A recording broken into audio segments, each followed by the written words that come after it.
بسم اللہ الرحمن الرحیم۔ السلام علیکم، میرا نام ڈاکٹر سائمہ اقبال۔ میں آپ سب کو اپنے یوٹیوب چینل نئی سوچ بھی ڈاکٹر سائمہ پر خوش آمدید کہتی ہوں۔ آج میرے لیکچر کا عنوان ہے سجاد ظہیر کے ناولٹ لندن کی ایک رات کا نوآبادیاتی اور مابعد نوآبادیاتی مطالعہ۔ اس سے پہلے ہمارے 2 لیکچر ہو چکے ہیں، جس میں نوآبادیات اور دوسرے میں مابعد نوآبادیات کا مکمل تعارف پیش کیا گیا ہے۔ اس لیکچر کے بھی 2 پارٹ ہیں۔ پہلے حصے میں ہم نوآبادکار کے حوالے سے لندن کی ایک رات کا جائزہ لیں گے اور دوسرے حصے میں نوآبادی کے حوالے سے لندن کی ایک رات کا جائزہ لیں گے۔ آئیں اب اس کا آغاز کرتے ہیں۔ لندن کی ایک رات میں نوآبادیاتی اور مابعد نوآبادیاتی موضوعات۔ تمہید: نوآبادیاتی اور مابعد نوآبادیاتی موضوعات ایسے ہیں جو دیگر موضوعات پر اثر انداز نسبتاً زیادہ ہوتے ہیں۔ ایک وقت ایسا تھا کہ برطانوی نوآبادیات کا پھیلاؤ اتنا وسیع تھا کہ اس پر سورج غروب نہیں ہوتا تھا۔ مابعد نوآبادیاتی اثرات کی ذیل میں دیکھا جائے تو ابھی بھی پاکستان کی حد تک سورج کی وہی چمک دھمک ہے۔ اتنے وسیع خطے پر تسلط رکھنے کے لیے برطانیہ کو کوئی غیر معمولی فوج نہیں بھرتی کرنا پڑی یا کوئی انتہائی قدم نہیں اٹھانا پڑا۔ کروڑوں انسانوں پر حکومت کے لیے چند ہزار انگریز کافی رہے۔ غیر معمولی فوج کی نسبت ان کی پالیسیاں غیر معمولی تھیں جو ان کی کامیابی کی ضامن تھیں، اور اپنی پالیسیوں کی بدولت وہ اپنی منزل یا مقصد حاصل کرتے رہے۔ اسباب: ایسی کیوں کر صورتحال پیدا ہوئی کہ برطانیہ کو ہزاروں کلومیٹر دور اپنی کالونیاں قائم کرنی پڑیں، اور مختصر مدت کے لیے نہیں بلکہ طویل مدت تک ان پر تسلط قائم کیے رکھا؟ ایک سوال بار بار ذہن میں پیدا ہوتا ہے کہ یہ ساری صورتحال کیوں کر پیدا ہوئی؟ اپنے عروج کے وقت ایسا بھی نہیں کہ برصغیر اور دیگر برطانوی کالونیاں کوئی غریب خطے تھے۔ اگر یہ تسلط قائم نہ ہوتا تو آج برصغیر کی صورتحال کیا ہوتی؟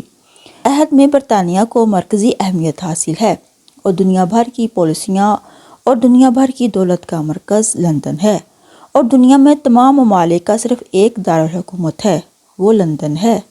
دنیا کی تمام دولت اسی ایک شہر کی طرف کھینچی چلی آ رہی ہے، اور یہی خون نکالنے والی بوتل نوآبادی کو لگی ہوئی ہے، اور سارا خون آہستہ آہستہ نکل کر برطانیہ کے جسم میں منتقل ہو رہا ہے۔ برطانیہ موٹا ہوتا جا رہا ہے اور اس کی کالونیاں صرف ہڈیوں کا ڈھانچہ رہ گئی ہیں۔ قدرتی وسائل سے بھرپور خطہ برصغیر کے لوگ بھوکے مر رہے ہیں۔ زرعی لحاظ سے اعلیٰ قسم کی زمین ہونے اور اعلیٰ قسم کی فصل کے باوجود لوگوں کو پیٹ بھر کھانا میسر نہیں۔ ملک میں ہر طرف خوف کا عالم ہے اور لوگوں کا معیار زندگی مسلسل نیچے کی طرف جا رہا ہے۔ لندن کی ایک رات بھی اسی دور کے رجحانات و موضوعات کا ایک اہم نمائندہ ہے۔ لندن کی ہی ایک رات کا ذکر کیوں؟ لندن کی ایک رات ناولٹ میں لندن کی ہی رات کیوں؟ اس کی ایک وجہ یہ ہے کہ یہ وہ وقت ہے جس میں برٹش امپائر کو دنیا میں مرکزیت حاصل ہے، اور لندن پوری دنیا خاص کر اپنی نوآبادیوں کا مرکز ہے۔ پوری دنیا کی دولت کا رخ لندن کی طرف ہے۔ خود سجاد ظہیر بھی اپنی تعلیم کے لیے لندن ہی کا انتخاب کرتے ہیں۔ برصغیر کے اور دیگر خطوں میں یہاں برطانیہ کا تسلط ہے، وہاں کے لوگوں کا لندن میں تعلیم حاصل کرنا اور وہاں جانا بھی ایک خواب ہوتا تھا۔ لندن دیکھنا بالا طبقہ کے لیے بھی ایک سعادت کی بات ہوتی تھی، کیونکہ کہاں نوآبادیوں کی پستی اور کہاں لندن کا عروج۔ لندن کی ایک رات کے تمام واقعات کا تعلق لندن شہر سے ہے۔ کچھ نوجوان ایک رات کی پارٹی میں شامل ہیں، اور موسم خراب ہونے کے باوجود اس ناولٹ کی کہانی کامیابی سے آگے بڑھتی ہے۔ اس کیفیت، دھند، کوہر، اندھیرے کے باوجود لندن کی چہل قدمی میں کوئی کمی نہیں آئی۔ دنیا کے برے حالات اور لندن۔ نوآباد کار برطانیہ کی پوری کوشش رہی اور وہ اس کوشش میں بہت حد تک کامیاب بھی ہوا کہ دنیا بھر کے موسم خاص کر خراب موسم کا اثر لندن پر نہ پڑے، یعنی دنیا کے برے اثرات سے برطانیہ کو دور رکھا جائے، کیونکہ ایک طرف لندن کی آمدن متاثر ہوگی تو دوسری طرف نوآبادیاں ہاتھ سے نکل جائیں گی۔ لندن کی ایک رات ناولٹ کے پہلے صفحے سے ہی ایک کشمکش کی کیفیت یا صورتحال پیدا ہو جاتی ہے۔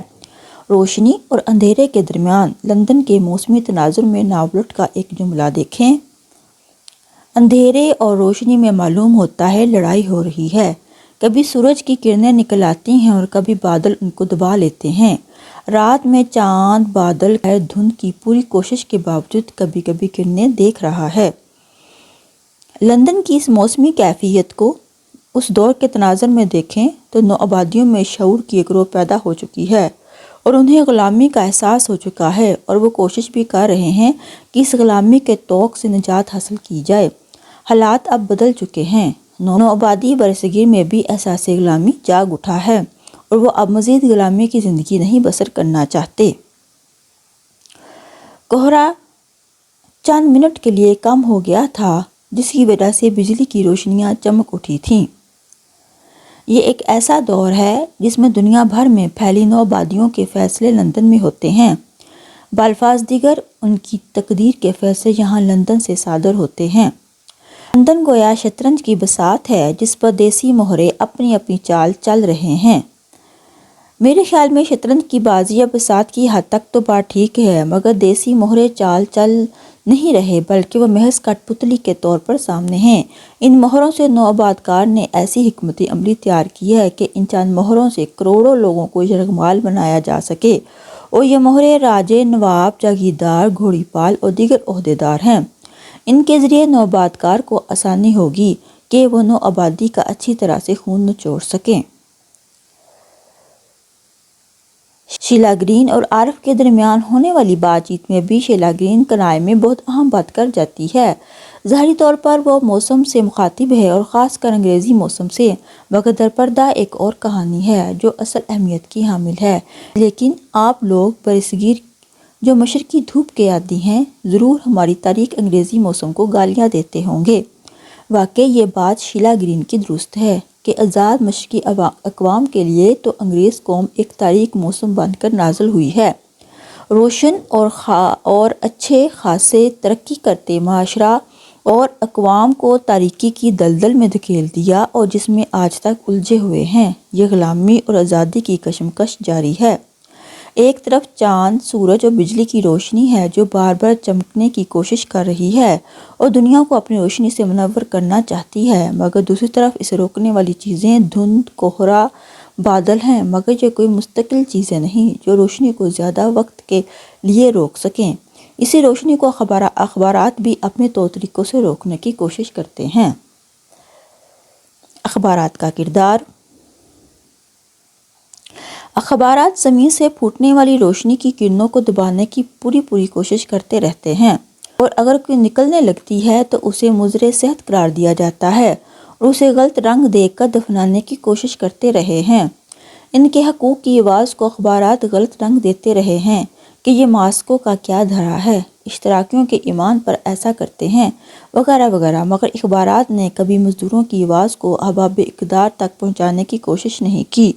ٹام اور جیم کی بحث بھی اپنے اخبارات کے پیش کردہ ایجنڈے پر ہے، جس پر ٹام کہتا ہے، تم یعنی جم کہتے ہو کہ تم نے یہ ساری باتیں اخبارات میں پڑھی ہیں، اس وجہ سے تم میری بات کا یقین کرنے سے انکار کرتے ہو۔ اچھا تم مجھے یہ بتاؤ کہ یہ اخبار ہمارے اپنے بارے میں جو کچھ لکھتے ہیں وہ سچ ہوتا ہے؟ جب کبھی ہم مزدور اسٹرائک کرنے پر مجبور ہوتے ہیں تو یہ اخبار ہمیشہ قصور ہمارا ہی بتاتے ہیں۔ برصغیر میں بھی یہی صورتحال رہی ہے۔ اخبارات نے ہمیشہ نوآباد کار کا موقف بیان کیا ہے، عوام کے اور مزدوروں کے احتجاج کو غلط رنگ میں پیش کیا ہے۔ پرنٹ میڈیا کے دور سے پروپیگنڈا نے جنم لیا اور وقت کے ساتھ ساتھ اس کے رنگ بدلتے گئے۔ اخبارات نے ہمیشہ سے نوآباد کار کا اور ان کے اہم مہرے جاگیرداروں، وڈیروں کا ساتھ دیا اور وڈیروں، جاگیرداروں کے خلاف اٹھنے والی عام عوام اور غریب عوام کو ہی ہمیشہ مورد الزام ٹھہرایا جاتا رہا ہے۔ عارف نے کیونکہ نو بادکار کا دست راست بنا ہے اور ٹائمز اخبار جو کہ برطانیہ کا ایک اہم اخبار ہے ہمیشہ حکومت کا ہی ترجمان رہا ہے، اس کے ذریعے سے عارف کو نو بادکار کے ذہن تک رسائی آسانی سے ہو سکتی ہے۔ عارف جو انگریز سامراج کا معاون بن کر ہندوستانیوں کا استحصال کرنا چاہتا ہے، اشتراکیت سے اسے نفرت ہے اور سیاسیات سے بھی کوئی دلچسپی نہیں ہے کیونکہ عارف سول سروسز کا مجنوں ہے۔ عارف امتحان پاس کرنے سے پہلے ہی ذہنی طور پر نو بادکار کا غلام بن چکا ہے۔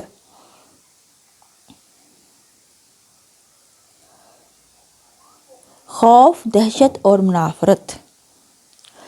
عموماً تسلط کی صورت میں مقامی آبادی دو حصوں میں تقسیم ہو جاتی ہے۔ ایک گروہ وہ ہوتا ہے جو نو آبادکار کی تقلید کرتا ہے، دوسرا جو ان سے نجات کا راہ اختیار کرتا ہے۔ یہ دونوں گروہ آپس میں بھی ایک دوسرے کی مخالفت کرتے ہیں۔ برصغیر کی صورتحال کے تناظر میں ایک سوال سر اٹھاتا ہے کہ چند ہزار انگریز نو آبادکار کے لیے کروڑوں مقامی آبادی کو کیسے حکمت عملی کے طریقے سے زیر کیے رکھا۔ میرے خیال میں وہ طریقہ صرف اور صرف خوف، دہشت اور منافرت کا ہے۔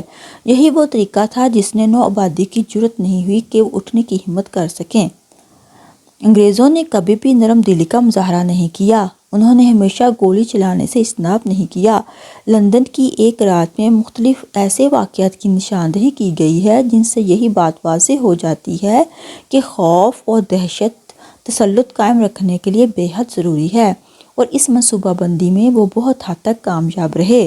یہی راز تھا ان کے طویل کامیاب تسلط کا۔ مثلاً 10 انگریز سپاہیوں نے 10,000 ہندوستانی نیٹوز کو فساد کرنے سے روکا، ایک گورا زخمی ہوا اور 15 نیٹوز کی جان گئی۔ انگریز نو آبادکار اگر مقامی نو آبادی لوگوں کے 15-20 بندے نہ مارتا تو وہ کیسے کنٹرول کرتا؟ مگر نو آبادی اور نو آبادی کے طرفدار لوگوں کے لیے ظلم ہی صحیح، لیکن انگریز کے لیے تو یہ معمولی واقعہ تھا۔ اب دوبارہ اگر کوئی ایسا کرنے کا ارادہ کرے گا تو 10 بار سوچے گا۔ دوسری طرف اشتراکیت کی وجہ سے بھی انگریز کو خطرہ تھا اور اس وجہ سے وہ مزدوروں کے حقوق حاصل کرنے کے احتجاج کو بھی سختی سے کچل دیتے تھے، کیونکہ یہ ایسا عہد ہے جس میں اشتراکیت کا ستارہ عروج کی طرف جا رہا ہے۔ دوسری طرف نو آبادکار سے دنیا کے مختلف خطوں میں بننے والی نو آبادیاں چھٹکارا چاہتی ہیں۔ یہ وہ دور ہے جس میں اقتصادی بحران کا بھوت سروں پر منڈلانے لگا ہے۔ اس بحران کی ابتدا امریکہ میں ہوئی تھی، مگر دیکھتے ہی دیکھتے ہر ملک اس آگ کی لپیٹ میں آ گیا۔ نیو یارک جیسے شہر میں لوگ فاقے سے مرنے لگے، روٹی روزگار مانگنے والوں کے نہتے جلوس پر گولیاں چلنے لگیں۔ برصغیر میں بھی ظاہر ہے 1930 کے اس اقتصادی بحران کے اثرات نمایاں تھے، بلکہ یہاں تو ساری نو آبادی کا حال مزدوروں سے بھی ابتر تھا۔ مابعد نو آبادیاتی صورتحال بھی ویسی ہی ہے، آج بھی وسائل کی لوٹ مار جاری ہے۔ برصغیر میں بھی انگریزوں نے صرف دولت سمیٹی اور برطانیہ منتقل کی۔ ہر سال کئی لاکھ کروڑ پاؤنڈ برطانیہ منتقل کیے گئے اور مقامی آبادی کا اقتصادی گراف کا رخ نو آبادکار انگریز کے ہوتے ہوئے کی سمت رہا۔ مابعد بھی ہم نے اپنے خام مال کے استعمال کے لیے کوئی اقدامات نہیں کیے۔ تم نے اعظم آج شام کا اخبار دیکھا ہے؟ ہندوستان میں پھر کہیں گولی چلی؟ اعظم نے کہا، نہیں، میں نے اخبار تو نہیں دیکھا مگر اشتہار دیکھے ہیں۔ اب تو یہ روز کا دستور ہوتا جاتا ہے۔ ہم کالے آدمی مقامی نو آبادی کی جان کیڑوں مکوڑوں کے برابر ہے۔ اکثر بیشتر نو آبادی سے نو آبادکار کا برتاؤ انتہائی نفرت انگیز رہا ہے۔ برصغیر کی مقامی آبادی کو مختلف ناموں سے پکارا جاتا رہا ہے، اور یہ نام کیوں استعمال کیے گئے ان کو اپنی حیثیت کا اندازہ رہے کہ ان کی قدر و قیمت کیا ہے۔ یہ کمبخت انگریزی اخبار کتنی حقارت کے ساتھ ہم ہندوستانیوں کا ذکر کرتے ہیں۔ نیوز میں ہم نیٹوز ہیں اور یہ لال جیسے بندر۔ اس کا مطلب یہی ہوا کہ نو آبادکار بھی انہی یعنی مقامی آبادی کو انہی نفرت انگیز ناموں سے مخاطب اور یاد کرتے ہیں، اور مقامی لوگوں کی جان کی کوئی قیمت نہیں۔ انگریز نو آبادکار کے غلبہ کی بنیادی اینٹ بھی خوف ہے۔ اس طرح شیلا گرین کو یاد کروایا جانے والا سبق سنیں۔ جب میں کالج میں داخل ہوئی تو میں نے ہندوستانی طالب علموں سے ملنے کی خاص طور پر کوشش کی، گو کہ میرے والدین نے ہمیشہ مجھے تاکید کیا کرتے تھے کہ کالے لوگوں سے بچتی رہوں۔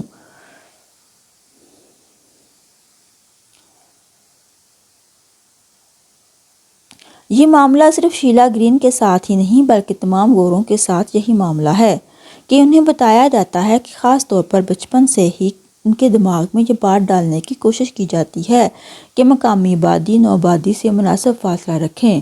مابعد نوآبادیاتی دور میں بھی پاکستانی بیوروکریسی کو ان کا دیا ہوا سبق آج بھی یاد ہے۔ ٹام ہندوستانیوں کو کالا لوگ ڈنگر نیٹیوز کہہ کر مخاطب کرتا ہے۔ میں ہندوستانیوں کو جانوروں سے برتر سمجھتا تھا۔ ہم لوگوں کو فوج میں سکھایا یہی جاتا تھا۔ میں نے خود کو دیکھا ہے کہ ہم ہندوستانیوں میں کس طرح صلح قائم رکھتے ہیں۔ نو آبادیوں میں اور خاص کر برصغیر میں برطانیہ نے ایک خاص حکمت عملی سے حکومت کی ہے۔ اگرچہ کافی مدد اپنی فوج اور گوروں سے بھی لی ہے مگر زیادہ تر مقامی نو آبادی سے خاص مہروں سے فائدہ اٹھایا اور انہی مہروں کو زیادہ تر استعمال کر کے اپنی راہ ہموار کی ہے۔ وہ مہریں مابعد نوآبادیاتی عہد میں بھی آبادی کی اکثریت پر مسلط ہیں۔ برطانیہ نے اپنے دشمنوں سے لڑنے کے لیے فوج کو الگ طریقے سے ہی ٹریننگ دی اور نو آبادیوں کو کنٹرول کرنے کے لیے فوج کو خاص قسم کی الگ طرح کی ٹریننگ دی۔ جس طرح ٹام نے ذکر کیا ہے کہ یہ لوگ اسی رویہ کے حقدار ہیں جس طرح کا ہم یعنی نوآبادکار ان سے رکھتے ہیں اور پیار محبت کی زبان یہ لوگ نہیں سمجھتے۔ ان کے ساتھ حشرات الارض اور جانوروں جیسا سلوک کرنا چاہیے۔ نوآبادی یعنی برصغیر نفرت اور حقارت کے سلوک کے حقدار۔ یہ سوال اہم ہے کہ یہ نوآبادی یعنی برصغیر نفرت اور حقارت کے سلوک کے کیوں حقدار ہے؟ ان کا حق یہ نہیں کہ انہیں زندگی کی سہولتیں حاصل ہوں۔ اعظم اس بات کا جواب دیتا ہے اصل میں تو نو آبادی کو کچھ حقوق تو حاصل ہوں کیونکہ نوآبادکار کھا بھی اسی کا رہا ہے اور مار بھی اسی کو رہا ہے اور یہ قصور ضرور ہمارا ہی ہوگا۔ ہم ہندوستانی اس لائق ہیں، کمینے ذلیل بزدل جوتا کھاتے ہیں مگر انگریزوں کی خوشامد سے باز نہیں آتے۔ گولی نہیں میرا بس چلے تو ساری قوم کو توپ کے منہ پر رکھ کر اڑا دوں۔ اعظم اور احسان جس طبقہ کی مخالفت میں آگ بگولا ہو رہے ہیں یہ پہلا طبقہ ہے جو سمجھتا ہے کہ خوشامد سے ہم انگریزوں کا اعتماد حاصل کر سکتے ہیں اور ہم اس طرح بہتر زندگی گزار سکتے ہیں۔ بحیثیت قوم سارے ایک ہی قوم کی نمائندگی اور کام کر رہے ہیں۔ وہ ہے خوشامد، کسی کو آزادی یا نجات کا تصور بھی نہیں ہے۔ پائپ کا کردار صرف مسلمان مہاراجے راجے اور جاگیردار وڈیرے ہی نہیں بلکہ بہت حد تک ہندوؤں کے سردار بھی ادا کر رہے ہیں۔ تقسیم کرو اور حکومت کرو۔ تقسیم کرو اور حکومت کرو کا اصول جہاں ہندوستان کے ہندوؤں اور مسلمانوں پر لاگو کیا گیا وہیں ان دونوں کے اندر بھی کسی کو اکٹھا نہیں ہونے دیا۔ یہ نہیں کہ مسلمان اکٹھے ہو جائیں، ان کو بھی تقسیم در تقسیم کیے رکھا۔ نواب ہے کوئی تو اس کے وزیروں کو اپنے ساتھ ملا لیا، کوئی فوج کا سپہ سالار ہے تو اس کے سپاہیوں کو ساتھ ملا لیا۔ غرض نوآبادکار نے کسی گروپ یا قوم میں اتحاد قائم نہیں ہونے دیا۔ میر صادق میر جعفر اسی خوشامدی ٹولے کے نمائندہ ہیں مگر جب ہم ان کی بعد کی زندگی دیکھتے ہیں تو وہ بھی ساری زندگی استعمال ہی ہوتے رہے ہیں اور منتقلی خون کے اس پائپ والا کردار ادا کرتے نظر آتے ہیں۔ موجودہ عہد میں وہی خوشامدی ٹولہ عام مزدوروں اور کسانوں سے جڑا ہوا ہے۔ لندن کی ایک رات کو کوئی قصہ رنگین نہیں بلکہ مشرق و مغرب کے نوجوانوں کی نشست کا ہمگیر تذکرہ ہے۔ یہ خواتین و حضرات رنگ و نسل، زبان، مذہب، مسلک اور خطہ زمین کے اعتبار سے مختلف کردار ہیں، ان کا تعلق ایک ہی طبقہ سے نہیں۔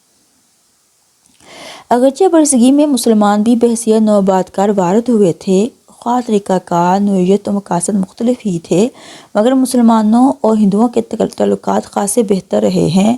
یہ نہیں کہا جا سکتا کہ مسلمانوں اور ہندوؤں کا تعلق نوآبادکار اور نوآبادی کا نہیں تھا لیکن پھر بھی ان دونوں قوموں میں بہت حد تک اتفاق قائم تھا۔ لیکن انگریز ان میں نفرت کا ایسا بیج بویا کہ بعد میں جب کبھی اکٹھے نہیں ہو سکے دیگر اقلیتوں کا حال بھی ان سے زیادہ مختلف نہیں رہا۔ غرض سکھوں، ہندوؤں، مسلمانوں کو آپس میں لڑا کر برصغیر کا سارا مال برطانیہ منتقل کر دیا۔ برصغیر کے ایک کونے سے دوسرے کونے تک ریل کی پٹریاں بچھائی گئیں اور سارا کام گوروں نے اپنے مخصوص مقصد کے لیے نہیں کیا۔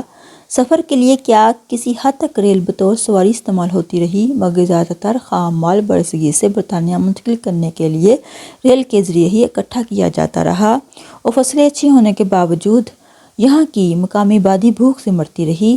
انگریز نے برصغیر کو خام مال پیدا کرنے والے ملک بنائے رکھا، جبکہ فیکٹریاں اور ملز برطانیہ میں قائم کی، مقامی انڈسٹری کو آہستہ آہستہ مکمل طور پر تباہ کر دیا اور اپنے ملک کے لیے ایک منڈی کی صورت میں رہنے دیا۔ مابعد نوآبادیات میں ہم آج بھی خام مال باہر بھیج کر ان کے تیار مال کی مارکیٹ کا درجہ ہمارے خطہ کو حاصل ہے۔ برطانوی نوآبادکار دوہری چال۔ برطانوی نوآبادکار دوہری چال چل رہا ہے۔ ایک طرف اسے نوآبادیوں پر تسلط بھی قائم رکھنا تھا، دوسری طرف اپنی عوام کو بھی قائل کرنا ہے کہ آپ کی حکومت جو باہر کے خطوں پر قبضہ کیے ہوئے ہے یہ درست اقدام ہے، کیونکہ ہر 5 سال بعد انہیں اپنی عوام سے ووٹ لینے جانا ہوتا ہے۔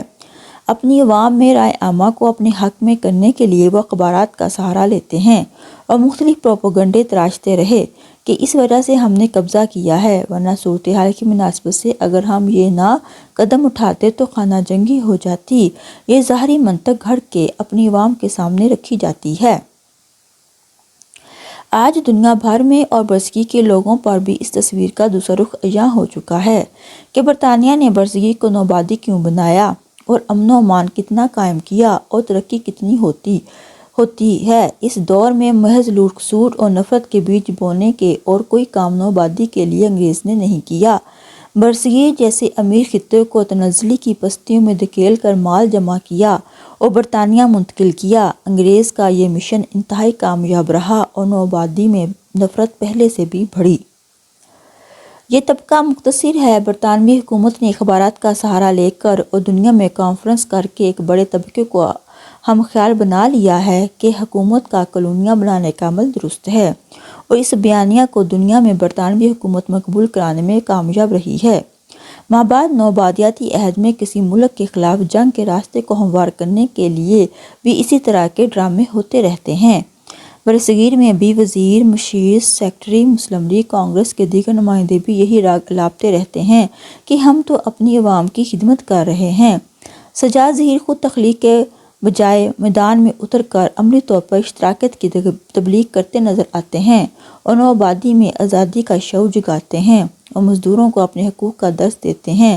وہ انہیں عملی جدوجہد کا درس دیتے ہیں، جیسا کہ عملی طور پر انقلاب روس کی مثال دی جا چکی ہے، اور یہی مثال وہ غریب عوام اور مزدوروں کے سامنے رکھتے ہیں کہ دیکھو عملی جدوجہد کا نتیجہ کہ پامال ہوتا ہوا طبقہ بادشاہ بن گیا ہے اور آج برابر کا حصہ دار ہے۔ اگر ہم مابعد نوآبادیاتی تناظر میں کہیں کہ آج ہم آزاد ہو گئے ہیں تو یہ بات مکمل سچ نہیں لگتی، کیونکہ آج بھی ہم اس مابعد نوآبادیاتی ذہنیت میں الجھے ہوئے ہیں، اور نہ ہماری کوشش ہے کہ ہم اس سوچ یا رستے سے الگ ایک اپنا رستہ بنائیں۔ آج بھی اخبارات پیسے والے کا ساتھ دیتے ہیں، حکومتی اشتہارات کے لیے ہمیشہ حکومت کو سچا کہتے ہیں۔ عوام جو اپنے حقوق کے لیے آواز بلند کرے تو ان پر غداری کا الزام لگایا جاتا ہے۔ آج بھی بڑے بڑے اخبارات کا موقف حکومتی موقف ہی سمجھا جاتا ہے۔ آف ٹائمز کی پیروی کر کے نوآبادکار کی سوچ معلوم کرنا چاہتا ہے، اور آج بھی مختلف اخبارات جو وسیع سطح پر شائع ہونے والوں میں شامل ہیں وہ حکومتی ترجمان ہی نظر آتے ہیں۔ آج بھی بین الاقوامی سطح پر کسی مسئلے پر رائے عامہ ہموار کرنے کے لیے بڑے بڑے اخبارات کو ہی استعمال کیا جاتا ہے، اور وہ اخبارات اور یہ ڈرامہ بخوبی ادا کرتے ہیں اور حکومت کو ہمیشہ درست ثابت کرنے کی کوشش کرتے ہیں۔ مابعد نوآبادیاتی دنیا میں جنگوں و فسادات کے حوالے سے دیکھا جائے تو اکثر جگہوں پر مسلمان یا کوئی عام اقوام جنگ کا ایندھن بنتی نظر آتی ہے۔ گوری چمڑی والے آپ کو محفوظ ہی نظر آئیں گے۔ دنیا میں کہیں ایک گورا قتل ہو جائے تو ساری دنیا کے مسلمانوں کی جان پھر بھی گورے کی جان سے سستی ہے۔ نوآبادیاتی عہد میں بھی سجاد ظہیر لندن کی ایک رات میں اس بات کی وضاحت پیش کرتے ہیں کہ گوروں اور کالوں کی جان کی نسبت کیا ہے۔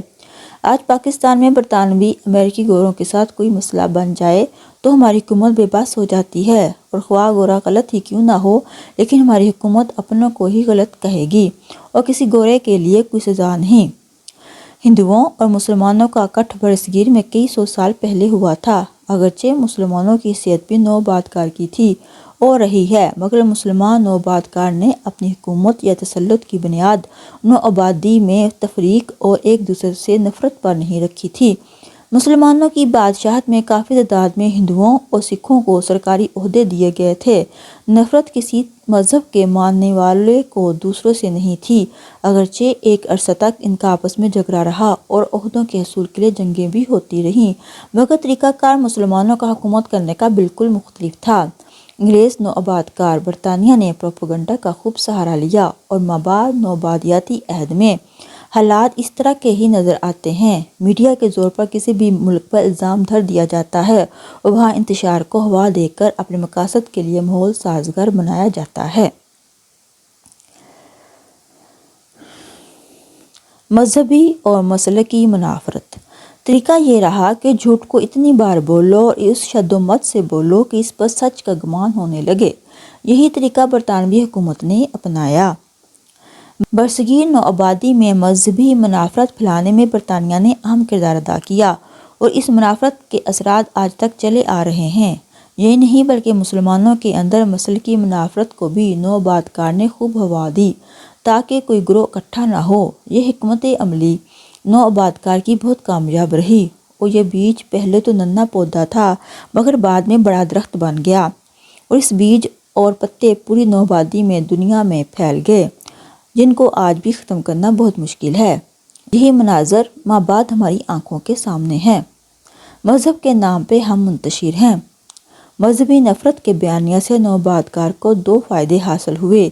ایک تو اپنے ملک انگلستان کی عوام کو ہم خیال بنایا کہ ہمارا اقدام تسلط درست ہے، دوسری طرف برصغیر میں شیعہ، سنی، مسلمان، ہندو، سکھ کوئی بھی کسی کا ہمدرد نہ رہا، بلکہ سب ایک دوسرے کی جان کے دشمن ہو گئے، اور یہی صورتحال آج مابعد نوآبادیاتی دور میں بھی ہم دیکھ سکتے ہیں، کیونکہ آج تک برصغیر اپنی اس نوآبادیاتی اثرات سے چھٹکارا حاصل نہیں کر پایا۔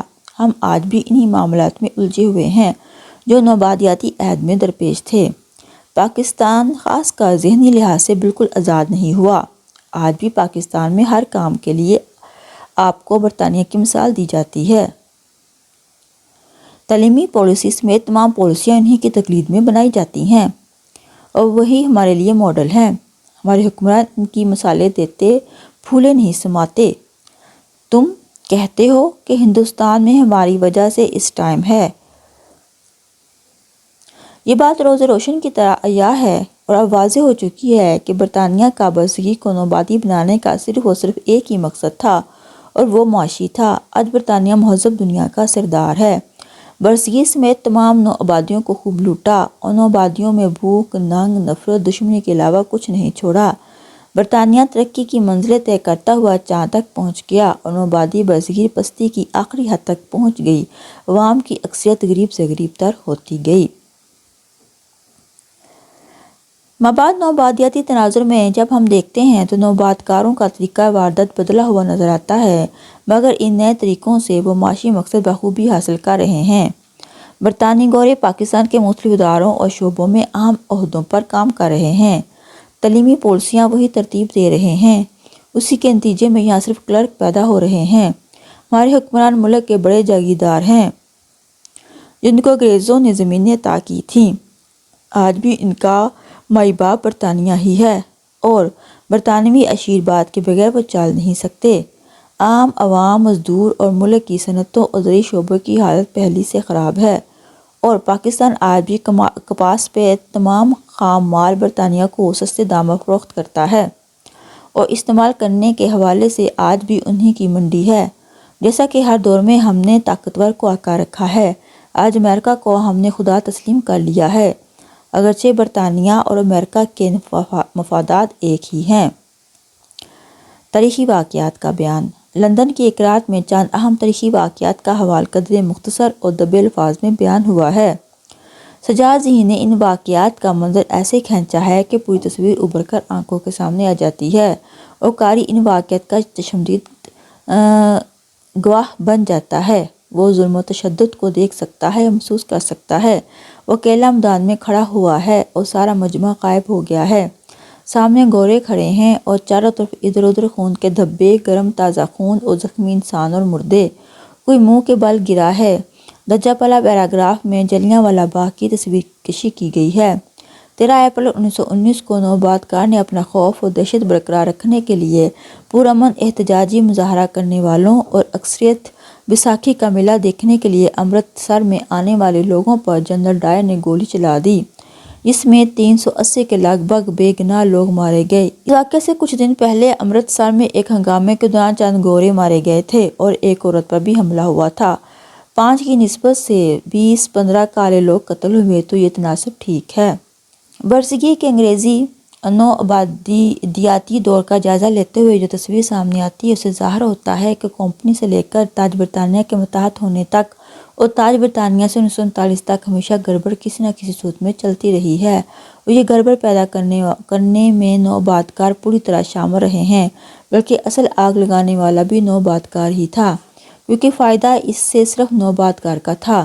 برصغیر کے 2 بڑے گروپ یا قومیں آپس میں الجھی رہیں اور وہ مال و متاع اکٹھا کرتے رہے۔ ہندوؤں اور مسلمانوں کو اپنے معاملات سے فرصت نہیں تھی کہ وہ کہاں آواز بلند کرتے۔ آواز اٹھانے والے تو خود انہی کے مہرے بنے ہوئے تھے، اقتدار کے تھوڑے سے حصہ پر بھی جو خوش رہتے تھے۔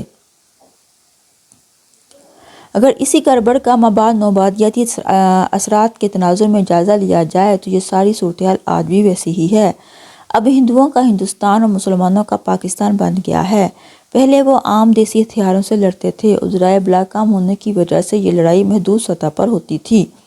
اتنی طویل مدت ہندو مسلمان اکٹھے رہے، مگر نوآبادکار، یہاں نوآبادکار سے مراد انگریز نوآبادکار ہے۔ مسلمان حملہ آور بھی تو نوآبادکار ہی تھے، اگرچہ طریقہ واردات میں فرق تھا۔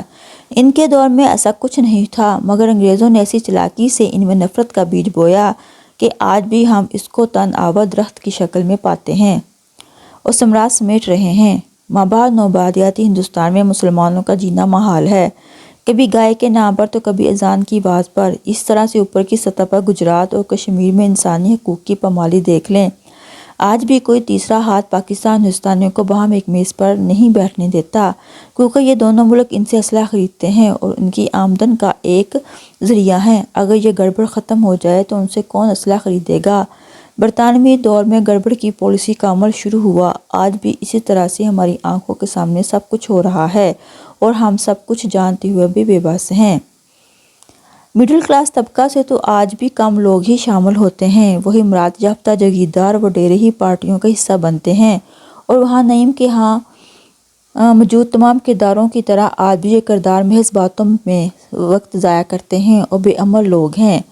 عملی جدوجہد کا ان سے کوئی تعلق نہیں۔ ان کرداروں کی طرح آج کے کردار بھی محض باتوں سے حالات بدلنا چاہتے ہیں۔ لندن کی ایک رات کے تمام کردار، خاص کر نعیم کی پارٹی میں شامل تمام لوگوں پر نوآبادکار کا خاصا کرم ہے۔ وہ نوآبادکار کے خاص مہرے ہیں اور انہوں نے ہمیشہ نوآبادکار کے حکم پر لبیک کہا ہے۔ جی حضور، مائی باپ سرکار کے علاوہ کوئی لفظ ان کے منہ سے نہیں نکلتا۔ نواب شمس الدین خان کی طرح کے کئی کردار برصغیر میں اور بھی تھے، پہلے خاص بندوں میں شامل رہے اور نوآبادکار نے انہیں جاگیریں عطا کیں۔ جب انہوں نے سر اٹھایا تو اس نے اس اٹھے ہوئے سر کو سر عام بازار میں لٹکا دیا گیا، اور سر عام پھانسی بھی ایک دہشت اور خوف کی فضا کام کرنے کا اچھا طریقہ تھا۔ 1947 میں پاکستان ہندوستان آزاد ہو گیا۔ آج بھی پاکستان میں مابعد اثرات کا جائزہ لیں تو دیسی لوگوں کی جان کی گوروں کی جان کے مقابلے میں کوئی قیمت نہیں۔ آر ڈیوس اور کرنل جوزف کی مثال ہمارے سامنے ہے۔ نوآبادی کی برین واشنگ۔ نوآبادی کی ایک مخصوص طریقے سے برین واشنگ کی گئی اور انہیں یہ بات ازبر کروائی گئی کہ آپ واقعی کیڑے مکوڑے ہیں اور اشرف المخلوقات تو وہی گورے ہیں۔ آج بھی برصغیر سمیت ترقی پذیر ممالک میں یہی حال ہے کہ جب کوئی گورا قتل ہوتا ہے تو طوفان اٹھ کھڑا ہوتا ہے، جبکہ کالے لوگوں کی جان بے حد سستی ہے۔ آج بھی ہم گوروں کو حسد بھری نظر سے دیکھتے ہیں اور ان سے ہاتھ ملانے کو سعادت سمجھتے ہیں۔ ترقی پذیر ممالک میں اس مخصوص ذہنیت سے نکل نہیں پا رہے۔ نوآبادیاتی عہد کے مسائل، استحصالی رویے اور مخصوص سوچ مابعد نوآبادیاتی عہد میں بھی ختم نہیں ہوئے اور نہ اتنی آسانی سے وہ ختم ہو سکتے ہیں۔ بلکہ ان مسائل نے ایک اور رخ اختیار کیا ہے اور ساری صورتحال بدلنے کے باوجود مسائل جوں کے توں کھڑے ہیں اور مخصوص حالات پیدا کر کے بڑی طاقتیں یہ کوشش کرتی ہیں کہ یہ ممالک پسماندہ ہی رہیں۔ مثلاً اگر پاکستان کے حالات اچھے ہو جاتے ہیں، بھارت میں غربت ختم ہو جاتی ہے، تو لائق ترین لوگ جو ہمیشہ مغرب کی طرف دیکھتے ہیں، مواقع ملتے ہی وہ ہجرت کر جاتے ہیں، وہ لوگ یہاں رہتے ہیں اور ساری سہولتیں ان کو یہاں ملے تو مغرب ممالک میں وہ کیوں کر جائیں۔ ترقی ملکوں کی آبادی تیزی سے بڑھ رہی ہے اور اس طرح مختلف ملکوں کو سستی مزدوری پر لوگ مل رہے ہیں۔ ان ممالک کے لوگ غربت میں زندگی گزارنے پر مجبور ہیں، نہ انہیں سہولتیں حاصل ہوتی ہیں اور نہ حقوق، کیونکہ نوآبادی کا یہ حق بھی نہیں بنتا کہ وہ زندگی کو اچھی طریقے سے گزاریں۔ بڑے صغیر میں نوآبادکار نے مقامی آبادی کی ایک خاص مخصوص پیمانے پر تربیت کی اور اس تربیت کی عمارت کی بنیادیں اس قدر مضبوطی سے کھڑی کی گئیں کہ آج بھی وہی قائم و دائم کھڑی ہیں۔ نوآبادی ہمیشہ چھوٹی چھوٹی باتوں کو اہم سمجھتے ہیں اور اجتماعی مفادات کی بجائے ذاتی مفادات کے لیے خاص اہمیت رکھتے ہیں۔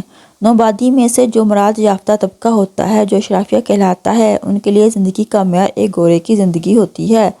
یہ اسی تعلیم و تربیت کا نتیجہ ہے۔ برصغیر کے لیے بھی ایک مخصوص سیٹ اپ ترتیب دیا گیا، اس مخصوص پیمانہ پر یہاں کی نوآبادی کی تعلیم و تربیت کی گئی۔ وہ سلسلہ آج بھی انہی طریقوں پر چل رہا ہے۔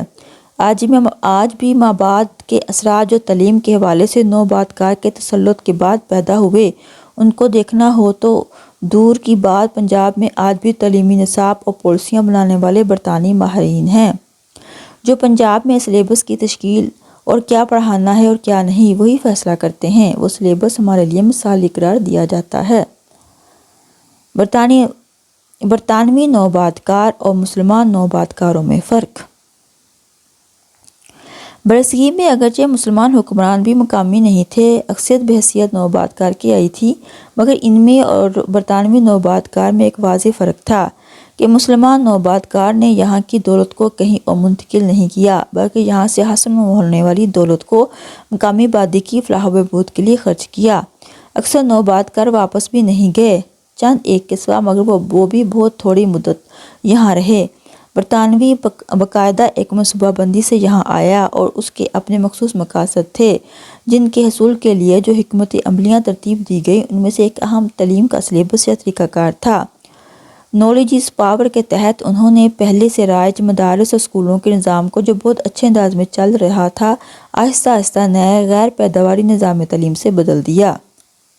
برطانوی حکومت نے جان بوجھ کر ہندوستانیوں کو جاہل و سائنس میں پسماندہ رکھنے کے لیے ایک ایسے نظام تعلیم کو نافذ کر دیا جو کسی طرح بھی ہندوستانیوں کے حق میں نہیں تھا۔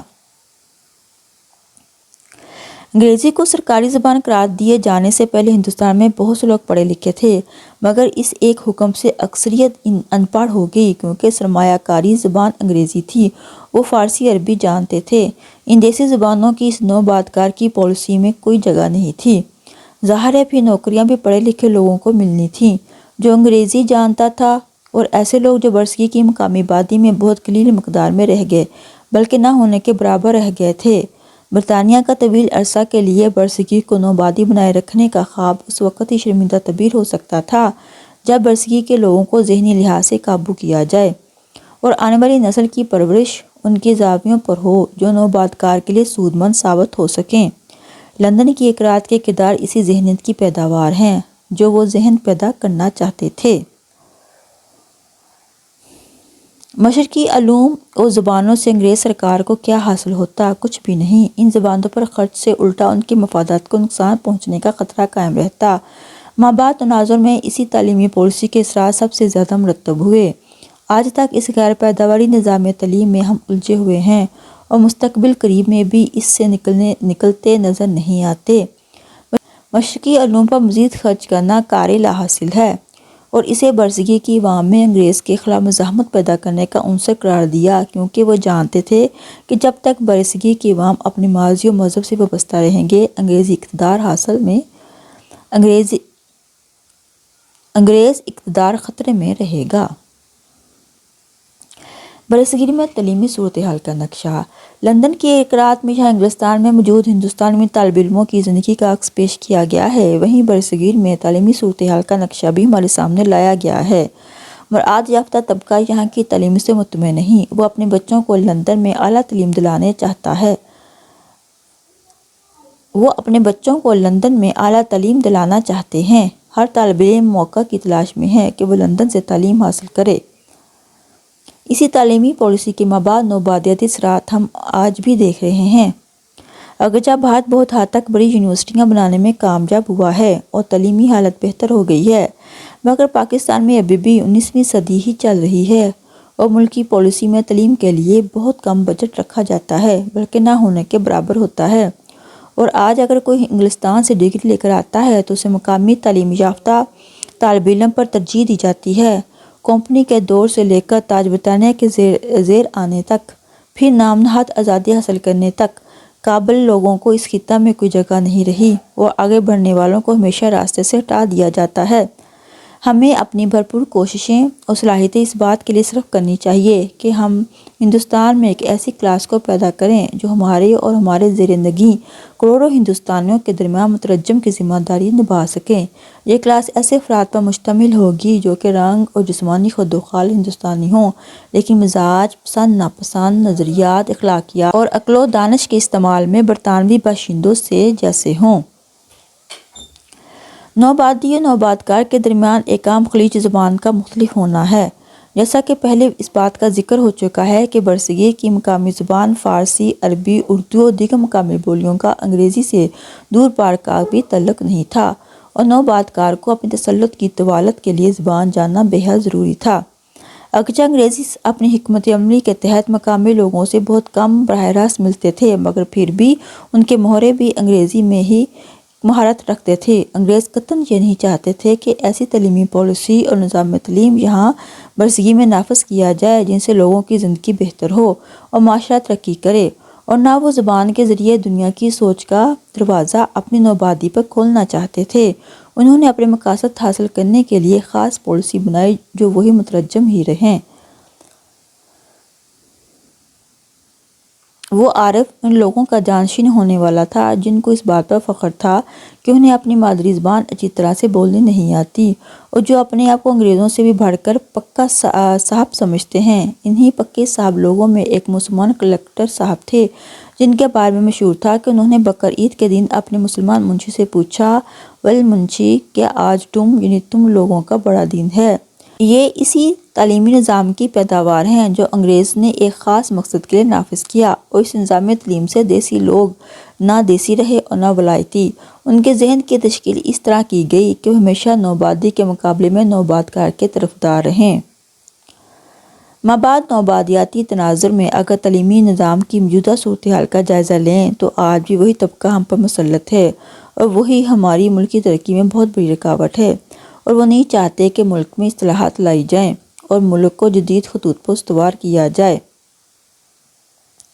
یہ کلرک اور بیوروکریٹ ہیں جو ہمیں اس پرانی ڈگر پر چلانا چاہتے ہیں، اور آج بھی اردو اور دیگر مقامی بولیاں بولنے والوں کو یہ لوگ عجیب نظروں سے دیکھتے ہیں اور خود سے کمتر سمجھتے ہیں، اور آگے بڑھنے والے کو راستہ روکتے ہیں، اور آج بھی انگریزی بولنے لکھنے والا ہی اور وہی نوآبادی ذہن رکھنے والا ہی آگے ترقی کر سکتا ہے۔ ہمارا رول ماڈل بھی اس سارے لندن سے تعلق رکھتے ہیں۔ کوئی بھی مثال دینی ہو یا سیاسی غیر سیاسی ہم انگلستان ہی کی دیتے ہیں۔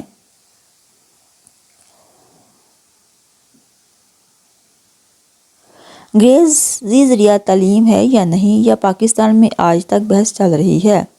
ہم اس فیصلہ سمیت کوئی بھی فیصلہ کرنے سے قاصر ہیں۔ اپنی دیسی زبانوں کے حوالے سے ہمیں احساس کمتری کا شروع دن سے ہی احساس دلایا گیا ہے کہ مقامی دیسی بولیاں اور باتیں تو جاہل گنوار بولتے ہیں، سلجھے ہوئے لوگ تو صرف انگریزی زبان میں گفتگو کرتے ہیں۔ اب تک ہم نوآبادکار کے ہتھ کنڈوں، طور طریقوں، ان کے مخصوص بیانیہ، پروپیگنڈا، طریقہ کار واردات کا جائزہ لے رہے تھے، اور اس لیکچر میں یہ ساری چیزوں کا ہم نے جائزہ لیا۔ اب اس سے جو اگلا لیکچر ہوگا اس میں ہم دیکھیں گے کہ یہاں جو نوآبادی ہے ان کی مخصوص سوچ کیا ہے۔ تو یہاں تک یہ لیکچر ختم ہوتا ہے۔ مجھے اجازت دیں۔ اللہ حافظ۔